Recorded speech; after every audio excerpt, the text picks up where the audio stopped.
Olá, meu nome é Cleideni e eu sou a professora de psicologia de vocês. Hoje nós vamos falar sobre a unidade 2, gerindo a psicopatologia no trabalho. Essa gravação, esse pequeno vídeo, esse pequeno áudio, ele é para melhor direcioná-los dentro da leitura no livro-texto e para instigar também algumas questões, tá bom? Então eu começo com uma pequena pergunta, com uma pergunta na verdade, né? Psicopatologia e transtorno, na sua opinião, na opinião de vocês, no caso, é a mesma coisa? São palavras sinônimas? Tem o mesmo significado? Psicopatologia e transtorno? O que você acha? Né? Então vamos lá. A palavra psicopatologia procede de duas palavras gregas distintas, patos e logos. Algumas pessoas falam fatos e logos, em que patos significa psíquico e logos, discurso. Em toda sua complexidade, patos indica paixão, passividade, bem como os afetos que constituem uma pessoa, como é possível ver no dicionário ou segundo o dicionário Hawais. Assim, psicopatologia, de modo geral, é o estudo das doenças mentais, ok? Quanto à palavra transtorno, segundo esse mesmo dicionário, ela possui três principais significados. Situação que causa incômodo a outro. Então, às vezes a gente até fala, nossa, causei um transtorno para a pessoa. Falei alguma coisa, isso vai gerar um transtorno, né? Contratempo ou situação imprevista e desfavorável, podendo ser entendida também como contrariedade e decepção. Que aí é no caso as pessoas falam assim, nossa, eu estou decepcionada, eu estou transtornada, tá? E leve perturbação orgânica, tá? No nosso caso aqui, a gente vai optar por ficar com essa leve perturbação orgânica, para comparar com psicopatologia, que é doença mental, né?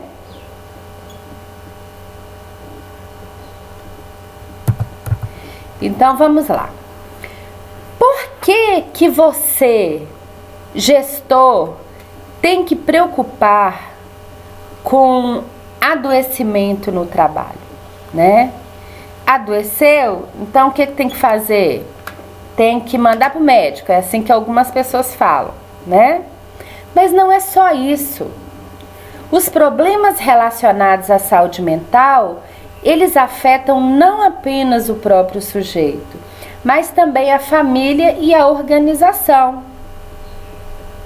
Quando o funcionário está acometido de uma doença ou de um transtorno mental, toda a sociedade é envolvida e a organização também. Fiorelli distinguiu alguns dos custos relativos aos transtornos mentais. Vamos lá. Quando uma pessoa está com algum tipo de transtorno mental ou algum tipo de adoecimento mental, ou um ou outro, eles têm gastos. E Fiorelli relacionou alguns aqui, só para a gente ter um entendimento de quanto isso prejudica na vida da pessoa, principalmente familiar e, consequentemente, na organização. E isso falando apenas da parte financeira, porque depois a gente vai falar dos demais. O aumento do custo de vida das pessoas devido à necessidade de aquisição de medicação e de consultas médicas. Então a pessoa já tem aí gastos com medicações, com médicos, com hospitais, que antes ela não tinha, né? Conflitos interpessoais entre os membros da organização e os clientes e a relação da produtividade, porque começam os erros em processos, os procedimentos e os ritmos são diminuídos, principalmente da produção. E nem sempre esses custos são percebidos pela pessoa acometida pelo transtorno mental. Por quê? Porque ela está vivenciando um mundo que já está começando a diferenciar do real, já está saindo do real. Mas os conflitos interpessoais, eles surgem.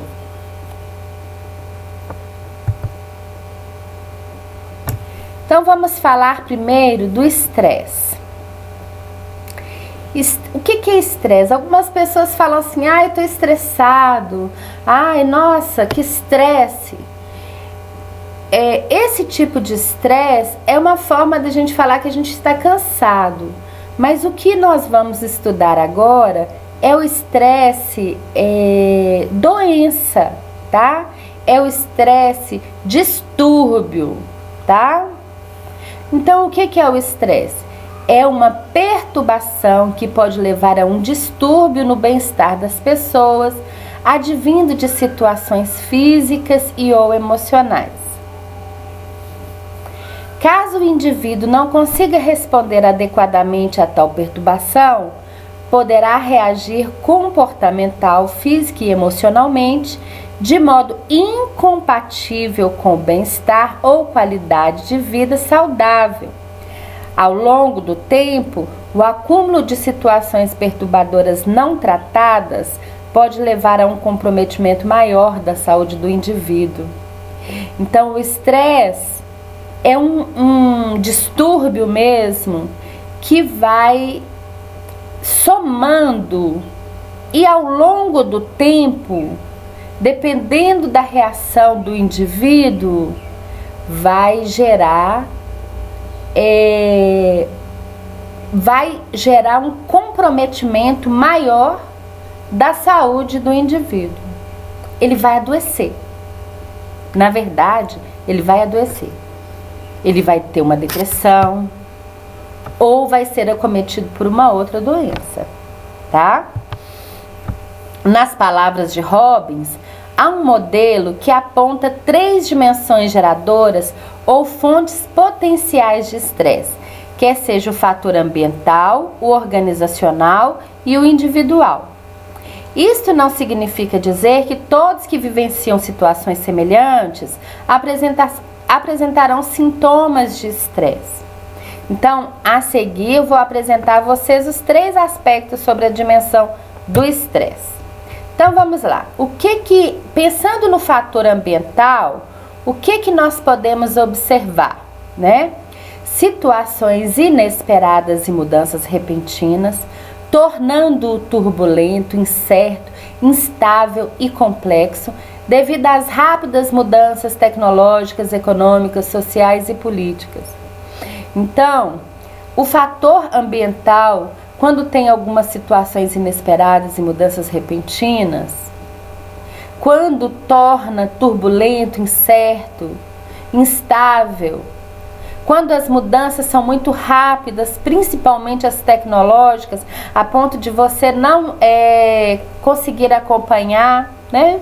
As mudanças econômicas, os fatores sociais e políticas, né? Isso tudo pode gerar um grau de estresse que pode comprometer a saúde do seu funcionário. Eu lembro aqui, gente, muita gente não vai se recordar mesmo, porque é bem antigo, né? Quando o Collor entrou como presidente da República, né? Quando ele foi eleito presidente da República. O que ele fez? Em poucas palavras e resumindo assim quase que esdrúxulamente, o Collor, ele confiscou o dinheiro, né? Ele confiscou o dinheiro e ninguém tinha dinheiro. Eu não lembro se podia tirar, era R$50 ou era R$100, mas você tinha uma quantia mensal assim, que você poderia fazer a retirada do seu dinheiro. Então teve aquele aposentado que juntou metade da aposentadoria com muita dificuldade a vida toda, para no final da vida comprar uma casinha, e esse dinheiro estava na poupança. O que aconteceu? Foi bloqueado, foi confiscado, ele não podia tirar. Aqueles pequenos empresários, os microempresários, os médio empresários que tinham dinheiro ou aplicado ou na poupança, o que aconteceu? Ficou sem dinheiro, foi confiscado. Nessa época, o grau de estresse foi tão grande que foi um dos maiores índices de suicídios do Brasil, do país, tá? Por quê? Porque as pessoas não deram conta de viver aquilo. Porque muito empresário tinha que pagar e não tinha como. Muito empresário tinha que sustentar a família, mas não tinha capital de giro, tá? Então, o que aconteceu? O estresse foi alto demais e muitas pessoas não aguentaram, tá? Então, é importante pensar nesse fator ambiental. Quanto ao fator organizacional, a pressão quanto aos prazos de produção, excessiva carga de tarefas, liderança inadequada, controles rígidos, relacionamentos interpessoais conflituosos, tarefas repetitivas, falta de treinamento, ambiente físico insalubre, o ciclo de vida e a estrutura organizacional são alguns dos fatores que podem ser identificados como fontes potenciais para o desenvolvimento do estresse. Um exemplo aqui, gente, desses relacionamentos interpessoais conflituosos, a gente pode falar do problema da inveja, né? A inveja na organização, ela é extremamente prejudicial, comprometedora, adoecedora, tá? Então, se vocês perceberem isso, vocês vão ter que cortar dentro da organização de vocês. Eu não vou falar muito porque nós vamos voltar a esse tema de inveja nas organizações na unidade 5. No entanto, é importante citar que dentro do relacionamento interpessoal conflituoso, você pode encontrar isso. Pode encontrar também o assédio moral, né? O assédio moral, hoje, dentro das ações trabalhistas, tem muito pedido de assédio moral, apesar de que o assédio moral não é trabalhista, né? Nós sabemos que não é, mas algumas pessoas já entram com ação trabalhista e entra tudo junto, tá? Aquelas lideranças inadequadas, aquelas lideranças no estilo laissez-faire, né? Que fica ali sempre em cima do muro, que não toma partido nem de um lado e nem de outro, que deixa a responsabilidade toda para você, mas que depois que dá errado, a culpa é sua e quando dá certo, o mérito é dele. Ou aquela liderança inadequada que não sabe conduzir realmente os processos organizacionais, né? Os controles rígidos demais. Tem que ter controle rígido? Tem que ter controle rígido. Agora, para ter controle rígido, tem que ter uma liderança adequada, né? Tem que ter, os prazos de produção são acirrados? São acirrados, mas a liderança tem que ser adequada, tá bom? Então, uma coisa vai necessitando de outra e sempre vai pesar mais a gestão, tá bom? E outra coisa, os fatores individuais, outro critério, né, do adoecimento lá, ou do não adoecimento, onde a gente vai poder ver que podemos evitar, que são os fatores individuais. Esses fatores individuais nós não podemos evitar, mas nós podemos ajudar. Quer ver? Fatores individuais tais como questões familiares em amplos sentidos, problemas econômicos e as características de personalidades. Observamos que um fato isolado e de pouca relevância pode levar a um alto nível de estresse, gerando condutas inesperadas e de alto risco. Então, a pessoa está com problema no casamento, né? O marido está com problema no casamento e ele vai trabalhar. Então, ele chega com grosseria, ele faz o serviço mal feito. Nós sabemos, gente, que problemas pessoais interferem sim. Até pouco tempo atrás, a gente falava assim, ó, dentro da empresa você esquece a sua vida familiar. Só que com o passar do tempo, nós percebemos que o ser humano não é uma maquininha que liga e desliga. Neste momento, eu estou ligando o botão organizacional e estou desligando o botão individual. E não é assim.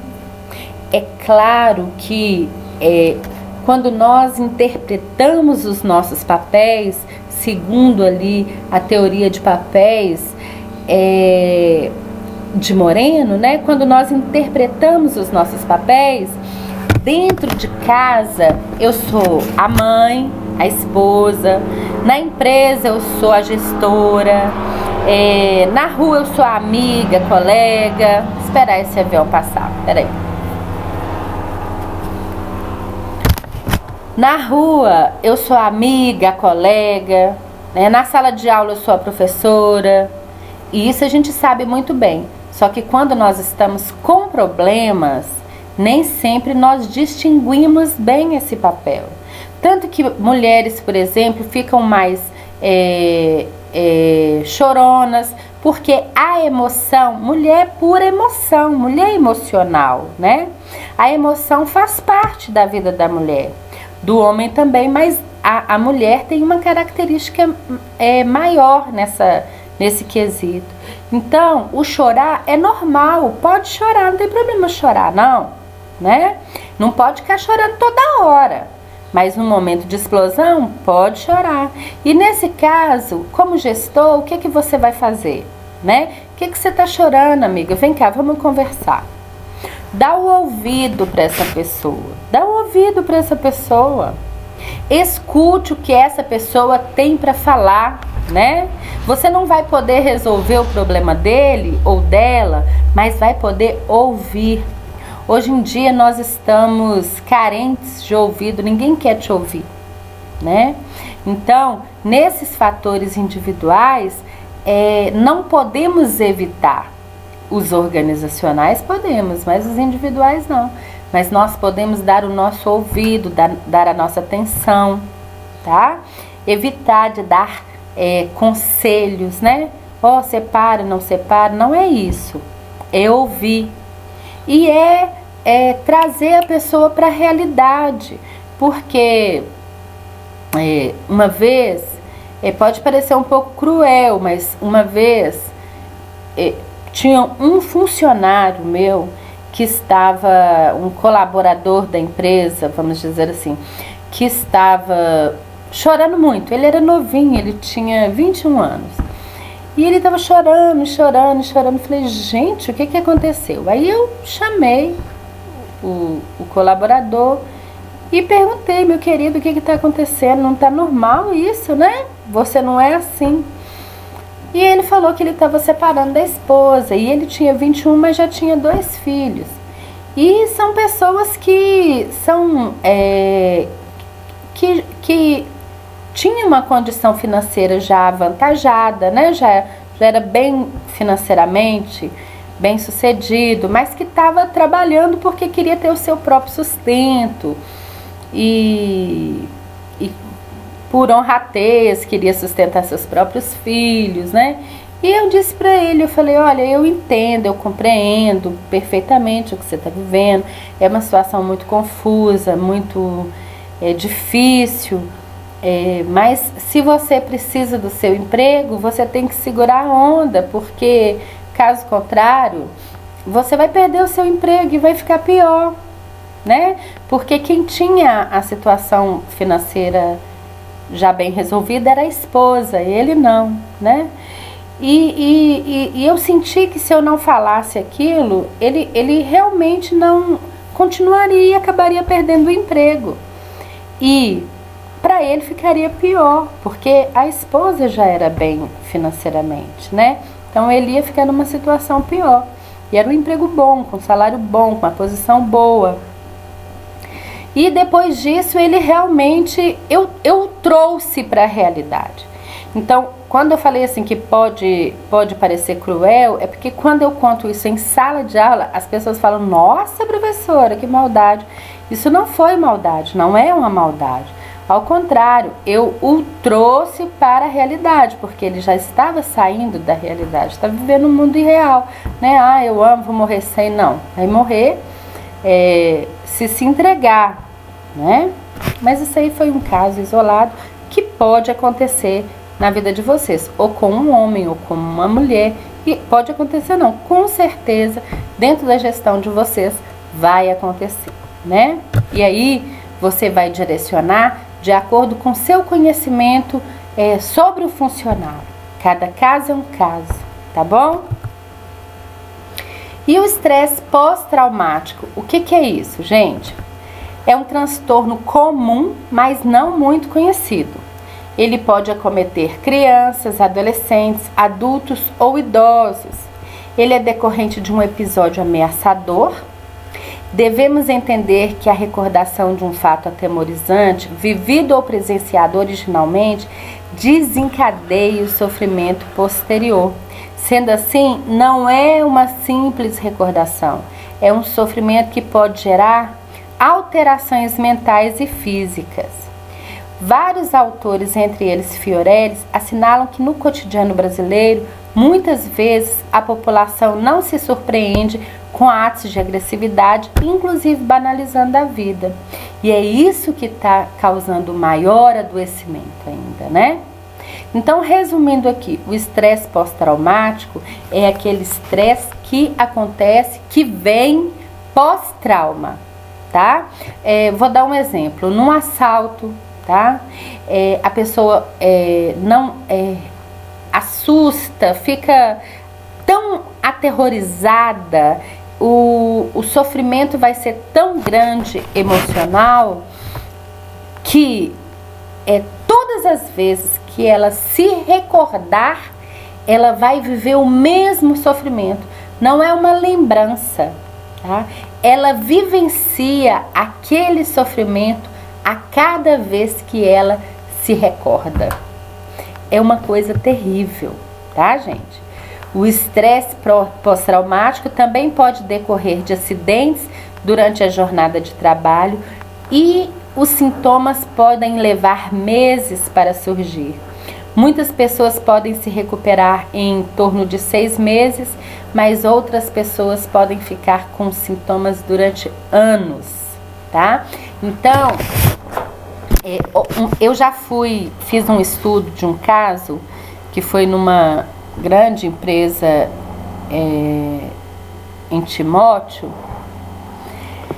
que as cozinheiras viram, não sei se foi um cozinheiro, um assistente, alguma coisa, se queimar.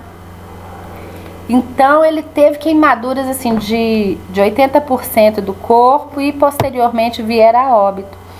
2 dessas cozinheiras no estudo de caso, elas ficaram afastadas por anos.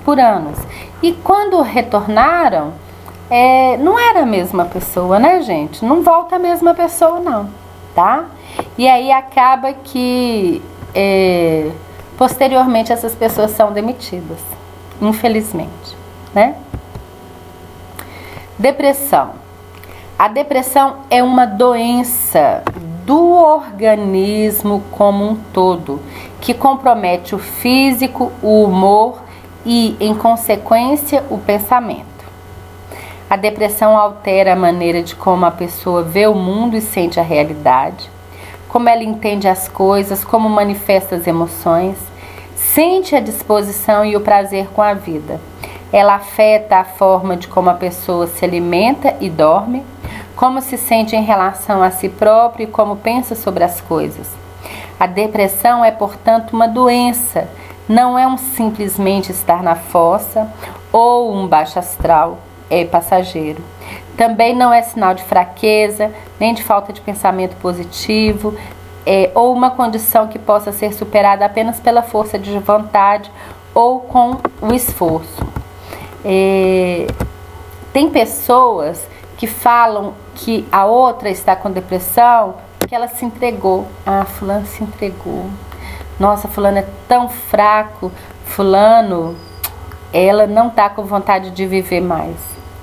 Gente, não é vontade, tá? Eu quero que vocês entendam que não é vontade. É doença. E se é doença, não é escolha. Quando a pessoa está acometida pela depressão, ela não tem vontade. As pessoas falam assim, é falta de força de vontade. Se ela não tem força, se ela não tem vontade, como que ela vai ter força de vontade, né?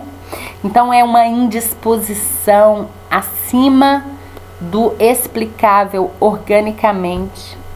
Então, não é uma coisa que fazendo uma oração vai passar, apesar de que, se a pessoa tiver fé e ela crê no milagre, pode acontecer de passar, mas aí foi um milagre. Se não for um milagre, não cura desta forma não, tá? No caso de uma organização, será mesmo que um supervisor ou um gestor atento perceberá as mudanças no padrão de desempenho dos seus colaboradores? Então, eu trouxe aqui alguns sintomas, alguns, tá?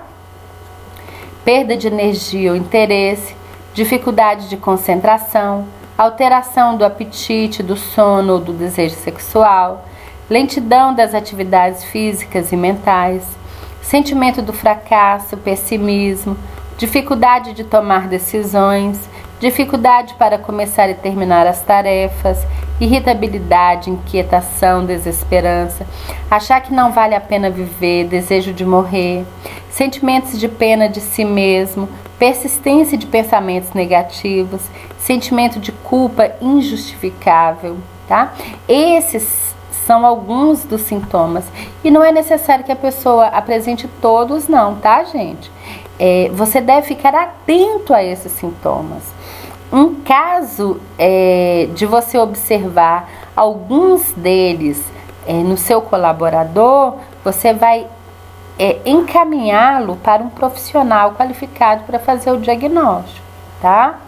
Gente, agora eu quero chamar a atenção para vocês para quando a pessoa fala assim, eu vou me matar, eu vou sumir, eu tô com vontade de morrer.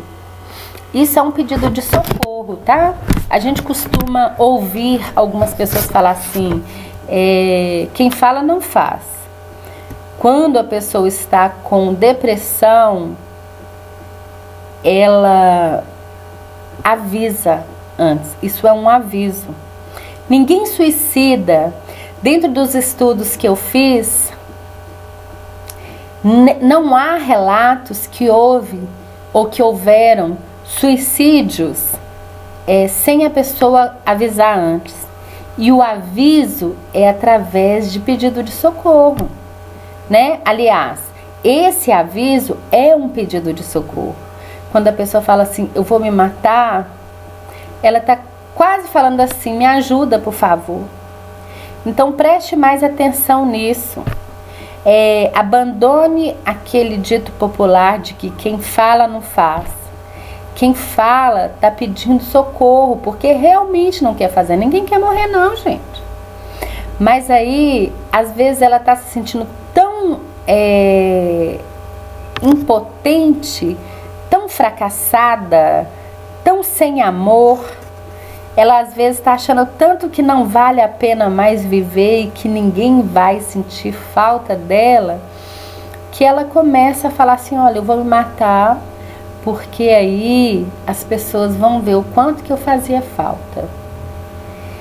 E se o verbalizar dela, eu vou me matar, não surtir efeito, ela pode fazê-lo por causa do seu desejo mesmo, né, de quando ela morrer as pessoas sentirem falta dela, ou para provar para alguém que ela tem coragem, porque muita gente ainda fala, você não tem coragem para isso não, se você tivesse vontade você não falava, você fazia.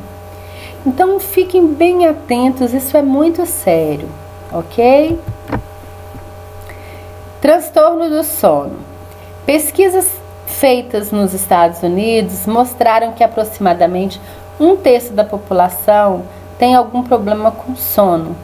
Essa prevalência tão alta mostra como a fisiologia do sono é sensível, alterando-se mesmo com as preocupações ou tensão do dia a dia. A insônia é a forma mais comum do transtorno do sono, mas dependendo da pessoa, de suas predisposições naturais, as tensões podem se manifestar de outras maneiras, até como o enurese noturno, que não é comum. Podemos também encontrar a insônia, o sonambulismo e o terror noturno. Mas por que preocupar com o transtorno do sono, né? Porque, gente, eu vou ter que me preocupar com o sono do meu funcionário?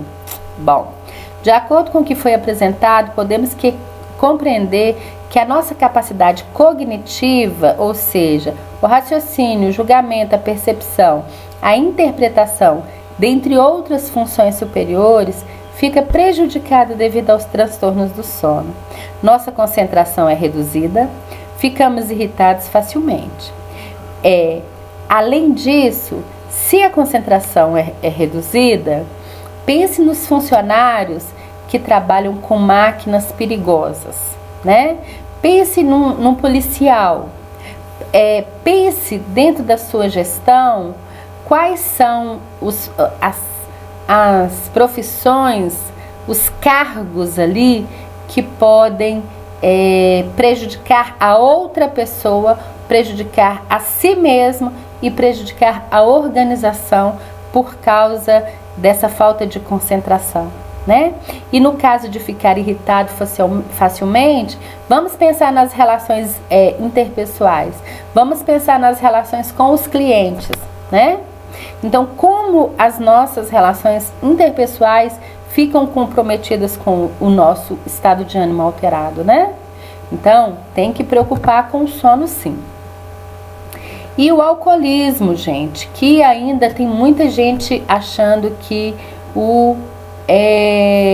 a pessoa acometida pelo alcoolismo é um safado sem vergonha. Não é, não. O alcoolismo é um conjunto de problemas relacionados ao consumo excessivo e prolongado do álcool. É entendido como vício de ingestão excessiva e irregular de bebidas alcoólicas e todas as consequências decorrentes. Dentro do alcoolismo existe a dependência, a abstinência, o abuso, quer dizer, o uso excessivo, porém não continuado, a intoxicação por álcool, que é a embriaguez, síndromes amnésticas, que são as perdas restritas de memória, demencial, alucinatória, delirante e de humor. Os distúrbios de ansiedade, sexuais, do sono, distúrbios inespecíficos. E, por fim, o delírio tremens, que pode ser fatal. Prestem atenção, o alcoolismo é um problema de saúde pública. Se tem um alcoólatra na sua empresa, você vai encaminhá-lo, tá? Você vai, e isso envolve família, isso envolve sociedade, isso envolve equipe de trabalho. Porque a pessoa ela chega praticamente bêbada, né? Ela ainda não curou a bebida de ontem, chega ressaqueada e ela começa a cochilar dentro do ambiente de trabalho, causando irritabilidade nos demais colegas, porque o que ele não faz sobra para o outro.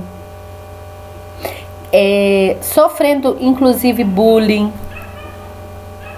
Então, você vai encaminhar sim para um profissional qualificado. E o papel do gestor? Como vimos, os fatores de adoecimento mental são múltiplos e podemos incluir também a falta de conhecimento das etapas de trabalho, deficiência na comunicação interpessoal, inadequação do ambiente físico, químico e biológico, que é pouca iluminação, excesso de calor, poeira, vapores, gases, fungos, mofo, dentre outros, ocorrência de fadiga excessiva e até a falta de consistência entre as responsabilidades do cargo e o grau de autonomia e tomada de decisão delegada. E aí, em resposta a esses problemas, Fiorelli apresenta sugestões importantes relacionadas à atitude das pessoas, que é eliminar crenças infundadas sobre esses assuntos, percebendo então, futuro gestor, que o seu funcionário, que alguém da sua equipe está acometido por algum transtorno ou doença mental, você vai conversar com a sua equipe, você vai expor o problema. Se não for possível afastar o funcionário, o que hoje nem é indicado, né? Porque nós vamos encaminhá-lo para o tratamento, mas vamos fazer um trabalho com a nossa equipe também, porque não adianta ele se tratar lá e a gente continuar aqui como que fala? Rechaçá-lo, né? Reduzir a busca da automedicação, conversar com seu funcionário para não se automedicar de jeito nenhum, né? Isso eu nem tenho que comentar. Reduzir sentimentos de culpa de pessoas com sinais e sintomas, porque as pessoas acham que a culpa é delas. Melhorar a aceitação das pessoas com transtornos mentais por parte dos colegas de trabalho. E quanto aos fatores relacionados à condição física e à organização do trabalho, Barros sinaliza algumas situações básicas. Fatores de riscos ligados ao trabalho inerente à especificidade da ocupação. Esse aí, gente, já são os fatores de risco que pertencem à especificidade da ocupação do trabalho, né? Condições em que o trabalho é efetuado, os tipos de agentes estressores e como eles atuam física e psicologicamente no trabalhador. Inadequação de divisão de tarefas, um funcionário exercendo os mesmos cargos, um com um pouquinho de tarefa, o outro com o triplo da tarefa. Isso causa um estresse, gente, muito grande. A pessoa fica insatisfeita, começa a se sentir pior do que o outro e assim por diante. Significado social da profissão, que traz sentimento de vergonha e desqualificação. Esse significado social da profissão, isso é muito sério, né? O gari, por exemplo, quando ele está varrendo ali, as pessoas passam e ele varrendo e as pessoas jogando sujeira, né? O que ele está fazendo ali, né? Outra coisa, a gente já fez não, na verdade eu li uma pesquisa sobre um trabalho sobre o gari mesmo, né? Sobre o coletor e a sua invisibilidade e essa mania do povo chamar o gari de cheiroso, né? Isso causa um transtorno tão grande nele que alguns deles, dentro da pesquisa, alguns deles gastavam todo o salário comprando perfumes para se sentir realmente cheiroso. Então isso é uma coisa muito séria, principalmente quando você pode fazer alguma coisa. Não permita dentro da empresa esse tipo de ação. Crie uma cultura de todos cumprimentarem a todos, respeitarem a todos, porque infelizmente em algumas empresas nós encontramos esse tipo de comportamento até hoje, né? Mudanças frequentes nas jornadas de trabalho, com alterações entre períodos noturno e diurno e falta de planejamento adequado, que geram períodos de ociosidade e de alta produtividade. Aí 3 dias o funcionário fica com ociosidade e aparece uma demanda e tem que entregar em 2 dias uma demanda que era para ser feita em 5, né? Isso também causa, pode gerar muito estresse, né? Então, observadas essas e outras variáveis, é possível avaliar e implementar ações e programas de prevenção mais adequados a cada realidade organizacional. Vejamos a proposta de Fiorelli. Desenvolvimento de atitude favorável à promoção da saúde mental. Acompanhar as atividades desenvolvidas por médicos especialistas. Participar de procedimentos relacionados à avaliação psicológica. Encaminhamento para tratamento psicoterápico. Envolvimento de toda a comunidade organizacional e da família. Elaboração de pesquisas e estudos envolvendo o meio acadêmico. Palestras, promoção de palestras também, né? Workshop, atividade laboral no trabalho, ginástica laboral no trabalho. Todas essas ações podem ser feitas. Uma das ações que eu gosto muito são as palestras, né? Mensais, quinzenais, 1 horinha por dia, numa determinada semana, ou 1 vez por semana, todas as semanas do mês. Essas campanhas de conscientização, elas são importantes e elas verdadeiramente conscientizam, ok? Eu agradeço a vocês e estou à disposição hoje e sempre, né? Através dos fóruns, ok? Qualquer dúvida, vocês nos contacte que vamos resolver para vocês, tá bom? Um abraço.